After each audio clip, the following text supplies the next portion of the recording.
Hello' everyone, ঘৰৰ পৰা ভাইটি আহিছে। মায়েনো কিনো দি পঠিয়াইছে ঘৰৰ পৰা চাওঁ আহকচোন।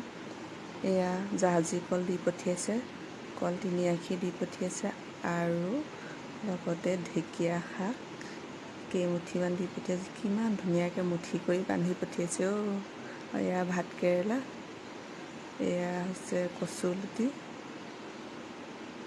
আৰু লগতে কচু ঠুৰি দি পঠিয়াইছে আৰু বাঁহগাজ 3টা দি পঠিয়াইছে। এয়া খৰিচা বনাবলৈ ভাল হ'ব।